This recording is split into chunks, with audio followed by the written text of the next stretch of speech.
Shalom bien-aimés dans le Seigneur, soyez bénis. Nous sommes dans la joie de nous retrouver ce vendredi pour notre enseignement rencontre live dans le cadre de la clé de la maison de David. Nous voulons remettre ce moment entre les mains du Seigneur et que lui seul puisse nous guider du début jusqu'à la fin de ce moment où nous allons passer ensemble. Nous voulons prier.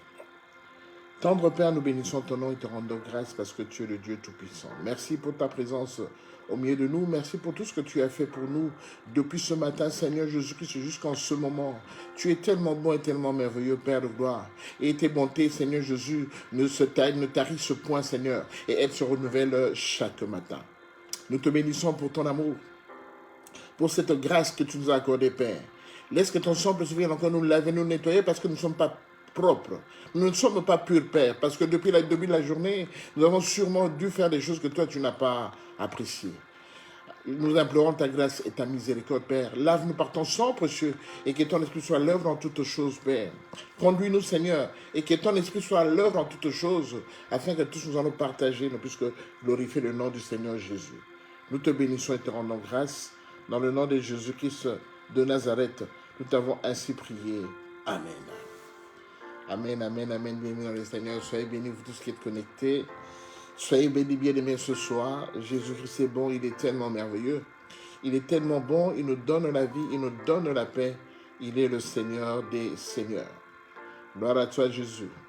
Merci pour ta présence, Père. Bien-aimés, nous sommes dans la joie parce que depuis le matin, le Seigneur a voulu que tu participes et que tu sois compté parmi les vivants.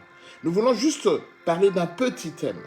Un petit thème, un petit verset que nous connaissons dans la Bible, que nous parcourons assez régulièrement, mais peut-être que nous n'allons pas très loin pour essayer de comprendre en profondeur qu'est-ce que le Seigneur voulait nous dire au travers de ce verset. Ce soir, nous voulons partager la parole de Dieu dans le livre de Genèse chapitre 2. Genèse chapitre 2 du verset 24. Genèse chapitre 2, le verset 24. Jésus-Christ est tellement bon. Genèse est le premier livre de la Bible, chapitre 2, deuxième chapitre, et le verset 24. La Bible dit ceci. C'est pourquoi l'homme quittera son père et sa mère et s'attachera à sa femme et ils deviendront une seule chair. C'est tout ce que nous voulons partager ce soir, bien-aimés. C'est pourquoi l'homme quittera son père et sa mère, s'attachera à sa femme et les deux deviendront une seule chair. Quand je lis ce verset, je pense toujours dans le livre de Genèse, le chapitre 12, le verset 1er. Au chapitre 12, le Seigneur dit à Abraham ceci. Il dit, l'Éternel dit à Abraham, va-t'en de ton pays, de ta patrie et de la maison de ton père, dans le pays que je te montrerai. Le Seigneur a dit que je ferai de toi une grande nation et je te bénirai. Je rendrai ton nom grand et tu seras une source de bénédiction. Je bénirai ceux qui te béniront et je maudirai ceux qui te maudiront. Et toutes les familles de la terre seront bénies en toi. Abraham ne connaissait pas encore le Seigneur. Abraham, son père, faisait les statues qu'on appelait le statut de Baal. Son père était un orfèvre, on les appelait des orfèvres. Et il constituait les statues de Baal et qu'ils vendaient pour la gloire de leur dieu Baal. Le père de Abraham ne connaissait pas l'Éternel Tout-Puissant. Il ne le connaissait pas. Parce qu'il ne le priait pas, il priait le dieu Baal. Il faisait fructifier l'usine de dieu Baal. C'était un dieu qui était en fait le concurrent de Dieu. Parmi les plusieurs dieux qu'il y avait, il y avait Baal. Et Abraham était son fils. Mais le Seigneur viendra parler à Abraham, le fils de son père, pour lui dire que quitte la maison de ton père. Quitte ta patrie, ton pays, ta patrie et la maison de ton père. Et va vers le lieu dans le pays que je te montrerai. Donc le Seigneur vient parler à Abraham, un païen. dont le Père n'avait pas parlé de l'Éternel des armées, le Dieu Tout-Puissant, Elohim, si vous voulez, El Shaddai, tout ce que vous voulez, il ne lui a pas parlé de lui. Mais il a dit, quitte la maison de ton Père. Pourquoi il a dit, quitte la maison de ton Père? Parce qu'Abraham était déjà arrivé à un âge adulte. Abraham était déjà marié à Sarah. Abraham avait déjà des gens qui travaillaient pour lui. Abraham était des gens devenus grands. Mais du moment qu'il habitait dans la maison de son père, Dieu lui a dit, quitte ton pays, ta patrie, quitte la maison de ton père et va vers le lieu que je t'indiquerai. Pourquoi j'associe cela à ce verset de Genèse 2, 24, où il est écrit, c'est pourquoi l'homme quittera son père et sa mère, s'attachera à sa femme, et les deux deviendront une seule chair. Nous avons trois verbes en bien-aimé ce soir que nous voulons exploiter. Le Seigneur te dit d'abord, quitter la maison de son père, s'attacher et devenir. Donc, quitter, s'attacher et devenir. Quand je quitte la maison de mon père, quand je quitte là où j'ai grandi, là où je suis né, là où j'ai évolué, le Seigneur me dit de quitter. Donc ça dit qu'en fait, je quitte un endroit où j'étais attaché, et après où j'étais attaché, lié, tout ce que vous voulez, où j'appartenais, et je vais m'attacher maintenant. Deuxième verbe, je vais m'attacher. M'attacher à qui? À une femme. Je répète, à une femme qui est d'un autre sexe que moi. Je veux m'attacher à cette femme-là. Quand je viens m'attacher à cette femme, en fait, je crée une alliance. Vous savez, quand on est marié, quand tu portes ton anneau, ton alliance, en fait, l'alliance que nous connaissons, c'est pas celle-là. Ça, c'est un symbole de mon alliance avec ma femme. C'est juste un symbole pour que les gens, quand ils me voient, ils sachent que je suis marié. Donc, j'ai une alliance. Je suis attaché quelque part. Donc je ne suis pas singleton, je ne peux pas faire tout ce que je veux parce que je suis lié à quelqu'un. Et quand je suis lié à quelqu'un, c'est une alliance que j'ai conclue avec mon épouse. Cette alliance doit être respectée, tout ça. Et une fois que je suis attaché à cette femme-là, troisièmement, et je vais devenir maintenant une seule chair avec ma femme. Mais pourquoi le Seigneur me dit ça? Qu'est-ce qu'il y a de si grave dans tout cela? Qu'est-ce qu'il y a de si important dans ce que je suis en train de faire? L'importance, c'est qu'en fait, je deviens une autre chair. Je deviens une autre personne. Beaucoup, bien-aimés, aujourd'hui, si rien ne va, si dans tout ce que nous faisons, nous sommes dans le Seigneur, mais les choses n'évoluent pas, c'est parce qu'en fait, l'alliance n'est pas respectée. Bien-aimés, quelque part, c'est un piège. Le Seigneur nous a tendu un piège quand nous allons nous attacher à notre femme. Je dis bien à notre femme, à ma femme. Je ne vais pas m'attacher à mes femmes, je vais m'attacher à ma femme. Quand je m'attache à ma femme, nous formons une alliance et nous devenons, moi et ma femme, nous devenons une seule chair. J'aimerais seulement vous rappeler l'importance de ce verset. C'est que quand le Seigneur Jésus, quand il a commencé son ministère, le premier miracle qu'il a fait, c'était lors d'un mariage. Je vous donne les éléments qui sont tellement importants pour que vous compreniez que ce verset est tellement capital dans la vie d'un chrétien. Le premier miracle que Jésus-Christ de Nazareth a fait sur cette terre, c'était lors d'un mariage. Et dans le mariage, il se fait que Jésus a changé, a transformé l'eau en vin. C'était une grande chose, un grand miracle que tout le monde qui a fait partie de ce mariage, qui était venu répondre à cette invitation, a constaté que le vin qu'ils commençaient à boire, après la rupture du vin au départ, ce vin-là avait un goût tellement différent du premier vin qu'ils avaient consommé. Donc, bien aimé, le mariage, ça représente une force. Quand vous êtes dans un mariage, bien aimé, vous devenez fort. Voilà pourquoi, bien aimé, une fois que tu es un homme marié, tu as conclu une alliance avec une femme, sache que l'ennemi ne va pas te lâcher. L'ennemi ne va pas te regarder comme ça évoluer. Parce que le diable sait que tu es devenu très fort. Parce qu'on dit que l'union fait la force. Quand tu deviens très fort, eh bien, beaucoup de pièges que l'ennemi va te tendre, ben ces pièges-là, tu vas les déjouer parce que tu es devenu fort. Tu n'es pas seul, mais tu es attaché à une personne.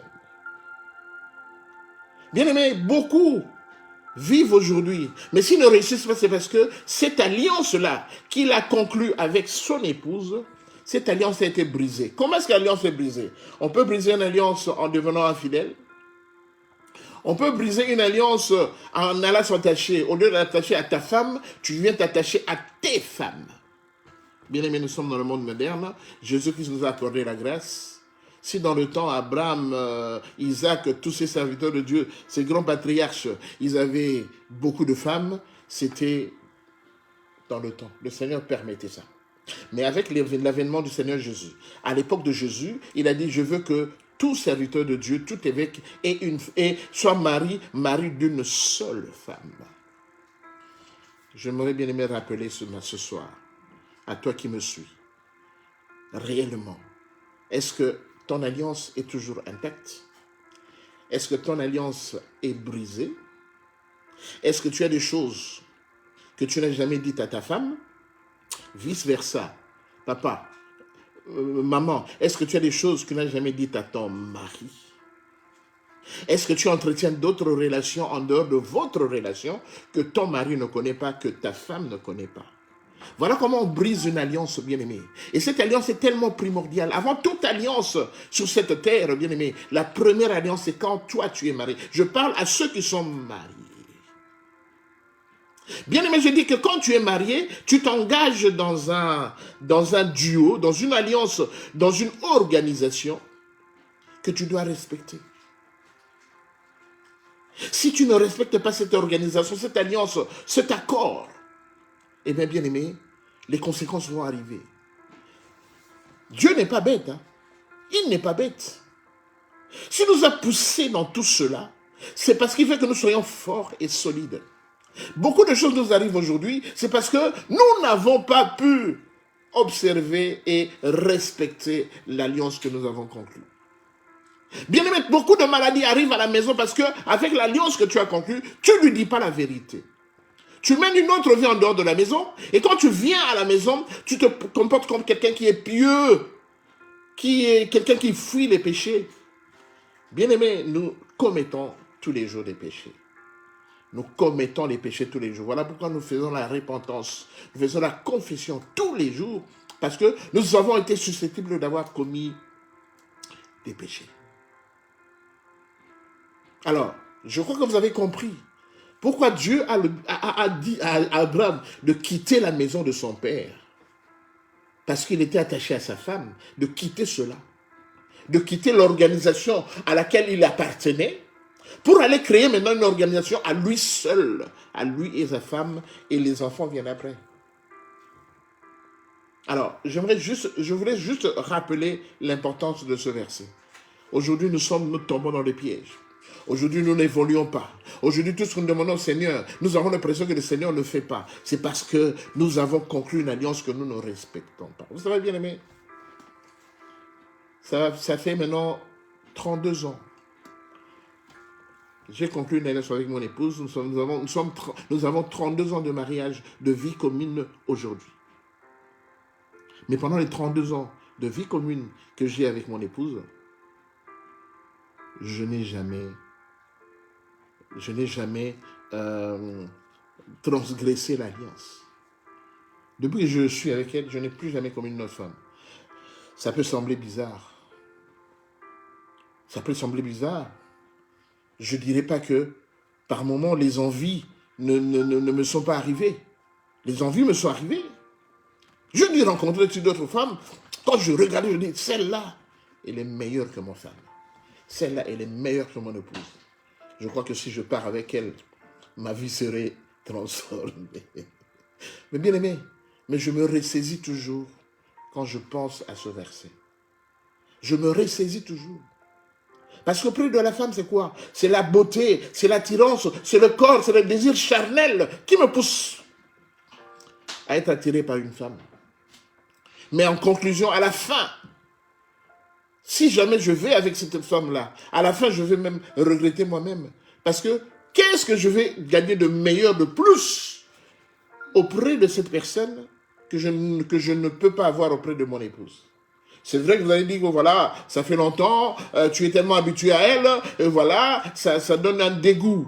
On n'a plus envie parce qu'on a tellement connu, on a tellement, voilà, on sait comment réagir dans tout ce que vous faites.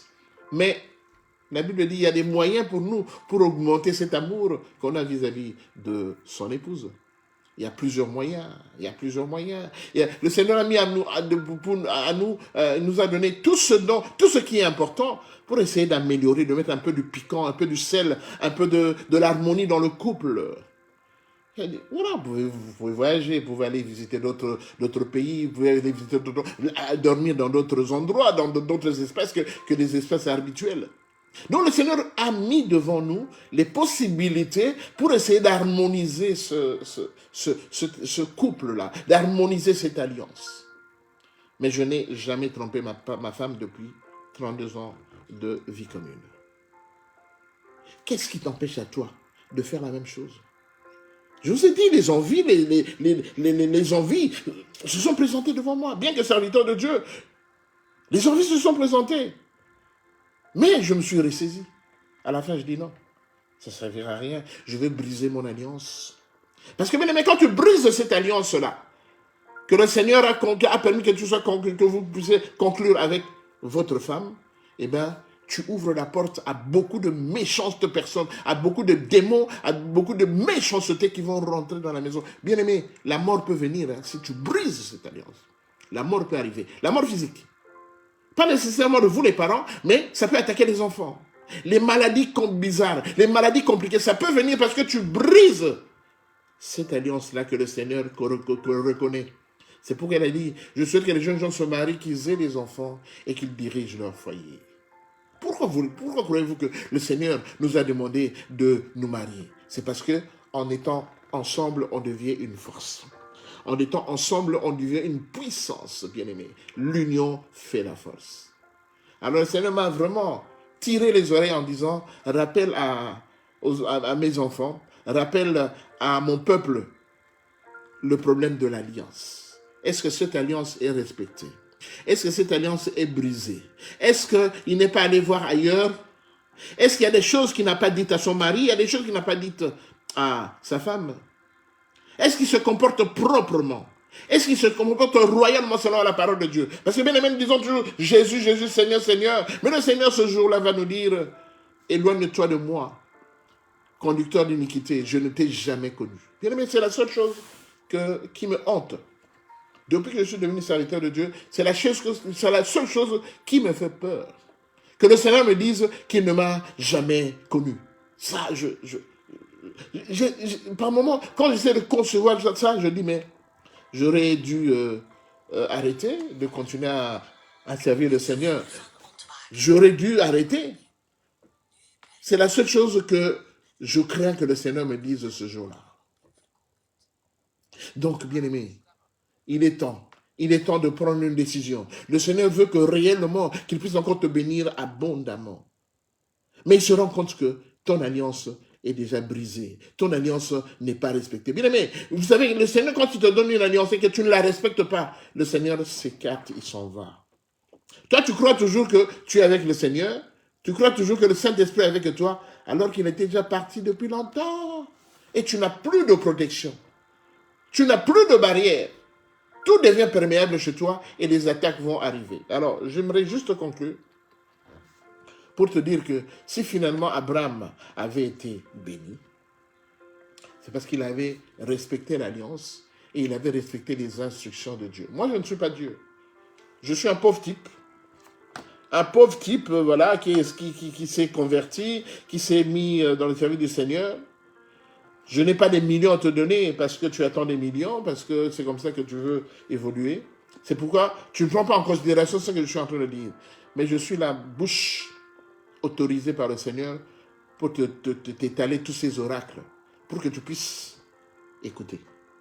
La Bible dit, au commencement était la parole, et la parole était avec Dieu, et la parole était Dieu. Donc ce qui sort de ma bouche, qui vient de la Bible, c'est la parole de Dieu. Ce n'est pas ma parole à moi. Donc, si tu respectes cette parole, tu écoutes et que tu mets cette parole en pratique, ce Dieu-là ne va pas t'oublier. Mais j'aimerais dire à moi, à toi mon frère, à toi ma soeur, toi qui n'as pas respecté cette alliance, toi qui vis dans un foyer où l'alliance n'est pas respectée, je parle vraiment aujourd'hui à ceux qui sont mariés. Cet enseignement ne concerne pas les célibataires. Mais à toi qui as une alliance de mariage et que tu t'es rendu compte qu'en fait, tu l'as plusieurs fois transgressé, c'est pas grave. C'est pas grave. C'est pas la fin du monde. C'est pas que le Seigneur va te haïr toute ta vie. Non, au contraire. Le Seigneur sait que nous sommes susceptibles de commettre des péchés. Tout ce que je te demanderai ce soir, c'est de te repentir. Quand je dis te repentir, ça dit que de renoncer à ces péchés, de renoncer à ces transgressions et de prendre une décision de ne plus jamais y revenir là-dessus. Je sais que de toi-même, ce ne sera pas possible. Demande la grâce du Seigneur, demande l'intervention divine pour t'aider à quitter ce magma, à quitter cet imbroglio, à quitter cette situation, parce que cela va t'empêcher d'évoluer. Et j'aimerais encore conclure en disant que l'alliance dont il est question ici, c'est vrai, vous allez dire que Isaac, quand Abraham a envoyé ses serviteurs pour aller chercher Rebecca, eh bien Isaac n'est pas passé par le main d'un serviteur de Dieu. Donc je veux parler de mariage religieux. Certains l'appellent religieux, mais certains appellent ça bénédiction nuptiale. Et cette bénédiction nuptiale, je veux parler d'un pasteur qui va bénir votre couple. Alors je vais te dire, tu dis, mais voilà, moi je vais épouser ma femme, bon voilà, un pasteur ne nous a pas béni, mais le Seigneur sait que le mariage coutumier, c'est le meilleur mariage qui existe. Parce que avec Isaac, c'était juste un mariage coutumier. Oui, tu as tout à fait raison. Mais je voudrais te dire que maintenant que tu connais le Seigneur, maintenant que ces Abraham, ces Isaac et tout ça, c'était des gens que le Seigneur avait choisis. C'est-à-dire qu'ils avaient une grâce divine sur eux quand ils allaient faire leur mariage. Alors moi je te dirais qu'aujourd'hui, dans ce monde, tu as épousé ta femme, tu as fait le mariage coutumier, mais je voudrais seulement te demander, va auprès d'un serviteur de Dieu. Tu n'as pas besoin de garder une grande fête et inviter 500 000 personnes pour venir participer à ta fête. Mais il n'y a que toi et ta femme. Vous pouvez aller dans le bureau d'un pasteur. Il va prier pour vous, pour votre union. Il va bénir votre couple. Et il va sceller votre mariage dans le sang de Jésus. Et que c'est Jésus qui sera votre pilier. Vous savez, dans toute union, dans tout mariage, tu es toi et ta femme. Donc c'est comme si tu es assis sur une chaise avec 3 pieds. Les 2 pieds, c'est toi et ta femme. Et le 3e pied, c'est Jésus. Parce que si Jésus ne fait pas partie de votre mariage, eh bien cette union, cette alliance, à un moment, ça sera transgressé. Je vous ai dit que ça fait 32 ans que je suis marié. 32 ans que je n'ai pas connu une autre femme parce que chaque fois que l'ennemi, le diable, me poussait à aller ailleurs, auprès d'une autre femme, Jésus me rappelait alors en disant Genèse 2, 24. Alors si Jésus est présent dans votre couple, si Jésus est présent dans votre foyer, l'union ne sera pas, l'union sera pas transgressée parce qu'il veille sur vous. Alors j'aimerais prier, bien-aimés. J'aimerais prier parce qu'il y a de ceux-là qui n'arrivent pas. Il y a de ceux-là qui n'ont pas le courage de faire en sorte que de regarder seulement près de sa femme, de regarder seulement près de son mari. Il y a de ceux-là qui n'arrivent pas. Parce qu'il y a certaines choses qui les recherchent dans ce mariage, dans cette union, mais ces choses n'arrivent pas. Nous allons prier pour que le Seigneur, lui qui est à la base, lui qui est présent dans votre couple, qu'il puisse vous donner tout ce qui est important, tout ce qui est nécessaire, tous les ingrédients nécessaires pour votre union soit une union succulente, une union bénie, une union où la grâce du Seigneur règne, une union où lui seul sera votre protecteur. S'il y a l'ennemi qui veut vous attaquer, Jésus va se lever pour que cette attaque n'ait pas lieu. L'attaque peut arriver, ça peut passer, mais à la fin de toute chose, comme il a dit, le malheur atteint souvent le juste, mais l'Éternel l'en délivre, ce qui est important pour moi, l'en délivre toujours. Il dit toujours. Ça peut durer autant de mois, autant d'années, mais toujours.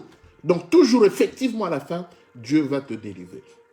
Nous voulons prier, bien-aimés, pour que la grâce du Seigneur soit sur tous les couples, tous ceux qui sont mariés, toute union, afin que la transgression ne vienne plus, parce que c'est Jésus qui veille sur votre couple.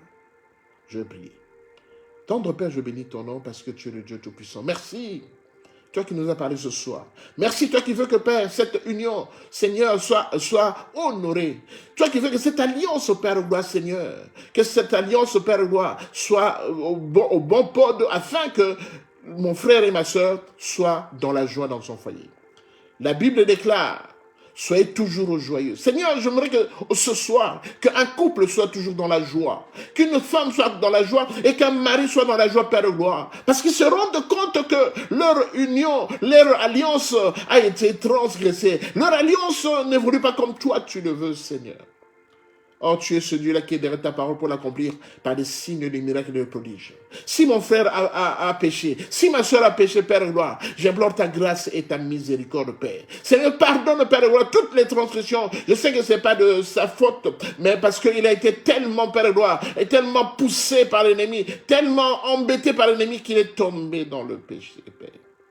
Seigneur, ma prière ce soir est que tu puisses nettoyer mon frère, nettoyer ma soeur, Père de gloire. Laver mon frère et ma soeur par ton sang précieux qui a coulé sur la croix, afin d'enlever, Seigneur Jésus-Christ, cette souillure qui est rentrée dans le foyer, Seigneur. Qu'elle soit enlevée par ton sang précieux, Père de gloire. Parce que toi, tu as dit, je voudrais que le mariage soit honoré de tous.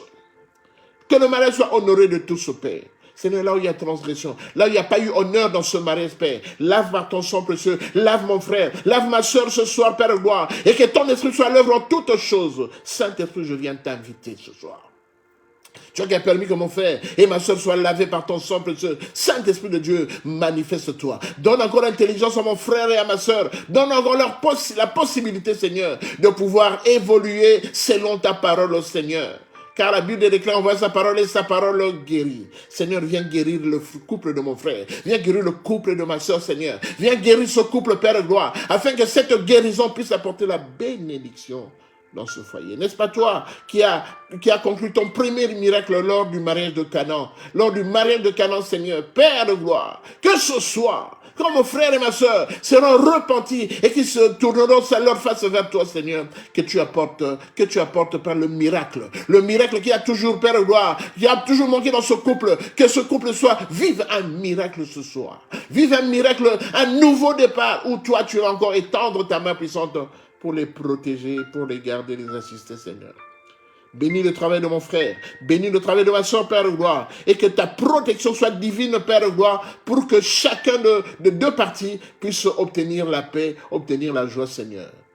Laisse que ton esprit, Père de gloire, continue à nous diriger, à nous conduire, Père, et que nous soyons toujours à l'écoute de ta parole, parce que c'est ta parole qui donne la paix, c'est ta parole vivifie, c'est ta parole qui vivifie, Seigneur. Je te bénis pour ton amour. Je te bénis pour cette grâce. Je te bénis parce que tu vas encore, Père de gloire, assister et protéger beaucoup de couples, beaucoup d'alliances ce soir. Et que ces alliances, Père de gloire, seront tout le temps honorées par ta parole. Je te bénis pour ton amour. Je te bénis pour cette grâce particulière. Si mon frère et ma soeur ne réussissent pas, c'est parce que cette alliance a été transgressée. Restaure l'alliance ce soir. Restaure la joie dans ce couple. Restaure la paix, Seigneur Jésus. Restaure toutes les bénédictions, Père de gloire. Et que réellement, que chacun de nous puisse vivre un miracle ce soir. Car tu as étendu ta main puissante, comme la Bible le dit, ta main n'est pas courte pour sauver, ni tes oreilles trop dures pour entendre. Merci, Seigneur, de ce que tu vas exaucer notre prière de ce soir. Que l'honneur vienne qu'à toi seul. Dans le nom de Jésus de Nazareth, que nous t'avons ainsi prié. Et nous disons Amen. Amen, amen, amen. Bien-aimés dans le Seigneur, soyez bénis. Surtout les couples qui assistaient, qui avaient suivi cet enseignement, soyez bénis. N'oubliez pas l'alliance. Ne transgressez pas l'alliance. Une fois que l'alliance a été transgressée, revenez auprès du Seigneur, repentez-vous. Ce Dieu-là, il est un Dieu puissant. Il entend, il écoute et il étend sa main puissante pour bénir, pour assister, pour protéger. Bien-aimés, que personne ne vous trompe. Pendant les 32 ans de vie commune avec mon épouse, j'ai vu comment l'ennemi a essayé de déranger, de détruire, d'attaquer. Mais à la fin, Jésus gagne toujours. J'ai toujours gagné. Grâce à Jésus. J'ai toujours gagné. Grâce au Seigneur. Parce qu'il m'assiste en toutes choses. Il assiste mon foyer. Et il bénit mes enfants parce qu'il est Dieu Tout-Puissant. Soyez bénis, bien-aimés. Nous avons été dans la joie de passer ce moment ensemble avec vous. Que le Seigneur vous bénisse abondamment. Partagez au maximum cet enseignement parce que cela va aider beaucoup de gens qui sont dans des difficultés, beaucoup de couples qui sont dans des problèmes incroyables. Et ce Dieu-là ne manquera pas de les bénir abondamment. Si le Seigneur ne revient pas pendant ce temps, on se revoit le lundi à 8h30 pour notre live de début de semaine. Passez un beau week-end. Shalom, shalom.